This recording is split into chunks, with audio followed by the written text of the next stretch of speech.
ইজতেমার মাঠ দখল নিয়ে নিহত ৩, আহত শতাধিক। কেন এসব এখন রক্তাক্ত মাঠে পরিণত হচ্ছে? ইসলাম কল টু অ্যাকশন। ইসলাম জানুন, ইসলাম বুঝুন এবং সত্য খুঁজুন, সত্য খুঁজে ইসলামটাকে পালন করুন। সাধারণ মুসলিমরা কি করবে যদি আপনারাই এগুলো করেন? ইজতেমার মাঠ দখল নিয়ে নিহত ৩, আহত শতাধিক। বর্তমানে এই পরিস্থিতিটা আপনারা সবাই জানেন। দেখেন, এখানে দুপক্ষই মুসলিম এবং সবাই আলেম ওলামা। এরা হলো সাদ অনুসারী এবং জুবায়ের অনুসারী। জুবায়ের অনুসারীর উপরে সাদ অনুসারী আতঙ্কিত একটি হামলা চালায়। এই ইসলামের বিষয়গুলো নিয়েই ইসলামের পাখিদের ধারালো অস্ত্র দিয়ে আঘাত করে মৃত্যু। গুরুত্বপূর্ণ একটা বিষয় হলো এই যে দুটি দল, এই দুটি ইসলামিক দলের মধ্যে যে দ্বিমত ছিল, এই দ্বিমত নিয়ে একটা সমঝোতার জন্য একটা মিটিং চলছিল, একটা আলোচনা চলছিল। দুটি দলেরই যারা প্রধান ছিল তারা উপস্থিত ছিল ওখানে। আইন শৃঙ্খলা বাহিনীর যারা উপরস্থ কর্মকর্তা, যারা প্রধান ছিল তারা উপস্থিত ছিল। বর্তমান যে সরকার আছে, এই বর্তমান সরকারের বড় বড় কর্মকর্তারাও এখানে উপস্থিত ছিল। এখানে ছিল সার্জিস এবং হাসানাতের মতো অনেক আন্দোলনকারীরা। এই আলোচনা চলা অবস্থায় শুরু হয়ে যায় টুঙ্গির ময়দানে লাঠিপেটা এবং ধাওয়া। এতে মৃত্যু হয় ৩ জনের, আহত শতাধিক। কেউ আবার দেখলাম ওপেন চ্যালেঞ্জ করছে, কেউ আবার যুদ্ধ ঘোষণা করতেছে এক দল আরেক দলের পক্ষে। কি হচ্ছে আমাদের ধর্ম নিয়ে? একটা ইসলাম প্রচারের মাঠ, সেখানে ১৪৪ ধারা জারি করতে বাধ্য হয়েছে সরকার। ইজতেমার মাঠে যে শান্তির বার্তা প্রকাশ করার কথা ছিল, সেখানে হয়ে গেছে বিশাল এক সংঘর্ষ। সেই সংঘর্ষে প্রাণ যায় আমাদের ৩ জন মুসলিম ভাইয়ের। এসব কি আমাদের ইসলাম? এগুলো কি ইসলামের আছে কোথাও? এই ইজতেমা একসময় মুসলিম উম্মার হিদায়াত এবং সঠিক পথের, সত্যের পথের দিশা ছিল। সেই ইজতেমা এখন হামলা, সংঘর্ষ, হানাহানিতে রূপ নিয়েছে। এটা কোনোভাবেই ইসলামের সাথে যায় না। এটা কখনো ইসলাম হতে পারে না। আজ আমরা সমাজে কি দেখছি? কিছু ব্যক্তিগত স্বার্থে এবং কিছু গোষ্ঠীভিত্তিক দ্বন্দ্বে মানুষ ইসলামকে জড়িয়ে ফেলছে এবং ইসলামকে তারা ব্যবহার করছে।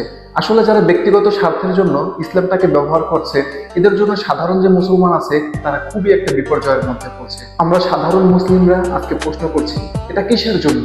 আমাদের ইসলামের শাশ্বত শান্তি, আমাদের আধ্যাত্মিক একটা শুদ্ধতা, কেন এসব এখন রক্তাক্ত মাঠে পরিণত হচ্ছে? এখন আমি ভাই সোজাসাপটা মানুষ, আমি ইসলাম নিয়ে দল বুঝি না, আমি ইসলাম নিয়ে অনুসারে বুঝি না। আমি বুঝি ইসলামটা আমাদের গর্ব, ইসলামটা আমাদের প্রাণে আছে। অনেক বছর ধরে শুনতেছি এই ইজতেমার ময়দান নিয়ে একটা টানাপোড়ার ঘটনা। ইজতেমা এটা মুসলিমদের হেদায়েত এবং ইসলাম প্রচারের একটি অন্যতম আয়োজন।